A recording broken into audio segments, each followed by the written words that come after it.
اه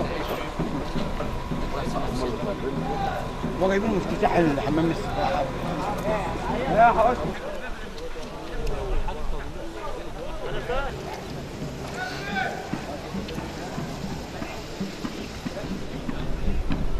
دول جاي شويه.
ما تجيبش الحاجة كده وهو واقف في وشه لك، تفتح كده وتجيب كده.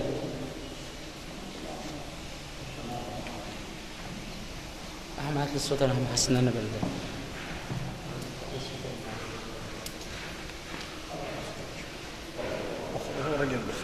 ماليش دعوة حاجة دلوقتي حاجة من هذا. أنت اللي هتحاسبني ولا هو اللي هيحاسبني؟ أنا هتحاسب نهائي. افصل هي.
نحن الآن في انتظار وصول السيد معالي الوزير اللواء عمر الشريف.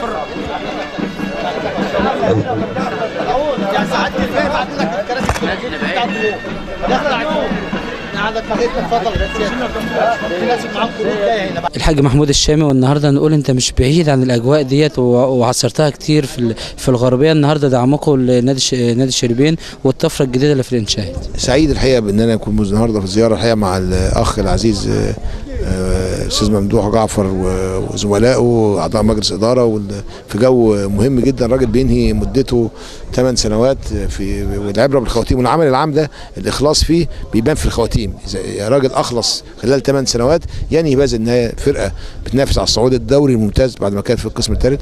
نادي شربين ومدينه شربين بتاريخها العريق وبابنائها المحترمين لازم تكون لها موجود في الدوري الممتاز، فبيعمل النهارده قلعه رياضيه على 10 فنادين بهذا الروعه وهذا الجمال. استاد النهارده ملعب رائع، ملعب تدريب، حمام سباحه، مبنى اجتماعي رائع. اتمنى كمان ان يستكمل بالمبنى باستكمال المدرجات ان شاء الله، ونقف كلنا معاهم في سبيل ان احنا نشوف مكان كويس جدا جدا افضل من حالا، لان كل ما بنضيف بنيه تحتيه وبنيه اساسيه للرياضه هو ده اللي بيزود قاعده الممارسه وبيطور في الاداء. دعم المنتخبات الفرق الشباب والناشئين النهارده، شايفين المنتخب بيلعب، اكيد هنكتشف مواهب النهارده في الدقهليه. يعني الدقهليه غنيه بالموهبه زي ما قلت لحضرتك، يعني حاله خاصه، مدن خاصه، نموذج زي اوروبا بالظبط. المفروض كل حته في المدن فيها 7 8 مدن كله ينفع يبقى محافظه. بني عبيد تنفع تبقى محافظه، سمبريون ينفع يبقى محافظه، بنابورو ينفع يبقى محافظه، متغمر تنفع تبقى محافظه، شربين تنفع تبقى محافظه. حاله خاصه، نموذج. يعني الفرنسيين قسموها بحيث تبقى زي ما بنشوف في المانيا وزي ما بنشوف في فرنسا، نموذج. ففيها نتمنى من الدقهليه بيطلع النجوم، بيطلع يعني انا كنت البلديه النهارده كل اللي بعتمد عليهم من هنا من ابناء الدقهليه، كابتن ياسر دوران من ابناء الدقهليه، كابتن محمد عماره من ابناء الدقهليه، احمد صالح شربين من ابناء الدقهليه. دايما المواهب كلها الحقيقه المدفونه في كنوز مدفونه جوه هنا، نتمنى ان احنا بالزيارات دي نستكشفها ونستفيد منها ان شاء الله. بعد جولتك داخل نادي شربين والانطباع اللي انت شفته، ايه الرساله توجهها للانديه في انديه القسم الثاني؟ انا بقول ان الاوان نستغل الفرصه الذهبيه لوجود هذا الوزير، وزير الرياضه معالي المهندس خالد عبد العزيز. هذا رجل الدوله الواعي الفاهم اللي بيحمل عمليا تنفيذ. النهارده في اقل من سنه عمل 100 ملعب قانوني في مركز شباب و1000 ملعب كره خماسيه، 1100 ملعب.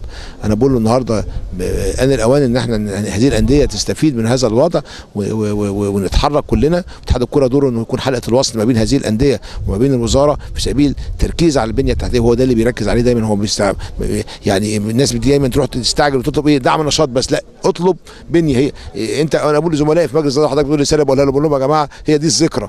الفريق ممكن يطلع وينزل ويكسب ويخسر، بتركز نفسك على شراء اللعيب وبيع اللعيب. الثوره الاساسيه والمكسب الاساسي اللي بتسيبه الذكرى. حد النهارده حمام السباحه ولا المدرجات ولا الاستاد عمر ما حد هينسبها لنفسه ولا حد هينسبها لمجلس الاداره ده، في العهد ده، في الوزير ده، في الظروف دي، في المحافظ ده. وعشان كده اتمنى ان التركيز على البنيه التحتيه والتركيز على الخطط الطويله الاجل، عشان دي بتسيب بصمه وتسيب اثر طيب بعد كده ان شاء الله.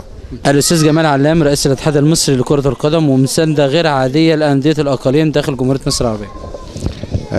انا وعدت فبوفي الوعد بتاعي، ان انا قلت بمجرد ما انا جيت ان انا اي نادي بيبعت دعوه لرئيس الاتحاد لازم رئيس الاتحاد يلبي الدعوه.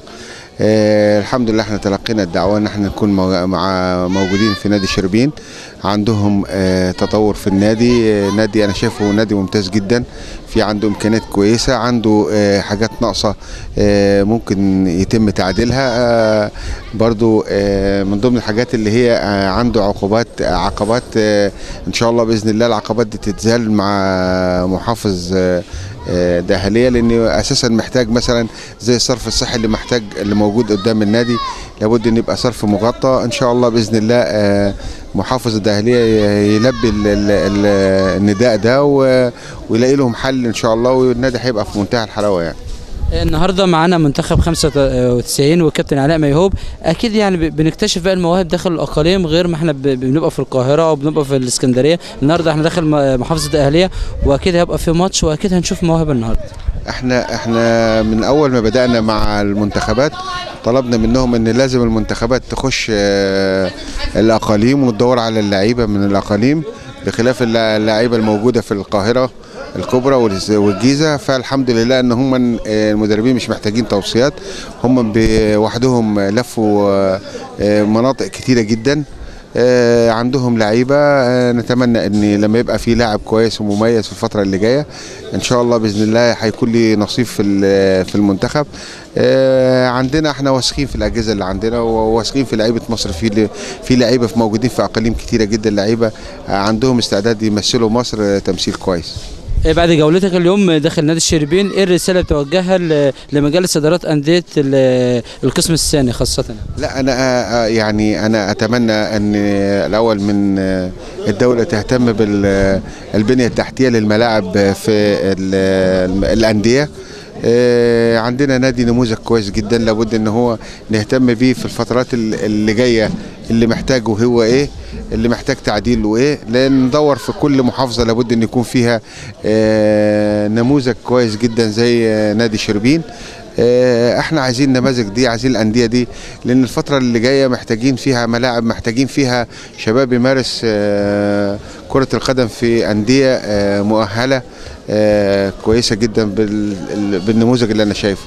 اتمنى الانديه الباقيه ان هي تحصر المتطلبات بتاعتها ايه. وعندنا وزير شباب حاليا دلوقتي خالد بيه عبد العزيز عنده استطاعه ان هو بيلف الانديه كلها، وبيلف يعني عنده قدره ان هو بيلفهم كلهم، فعنده رؤيه كبيره جدا في الانديه وهيساعدهم ان شاء الله الفتره اللي جايه. شكرا يا دكتور احمد سند المدير الفني لنادي الشربين، والنهارده طفره داخل نادي الشربين وانشاءاته، والنهارده نقول انطباعك ايه عن منشات نادي الشربين النهارده؟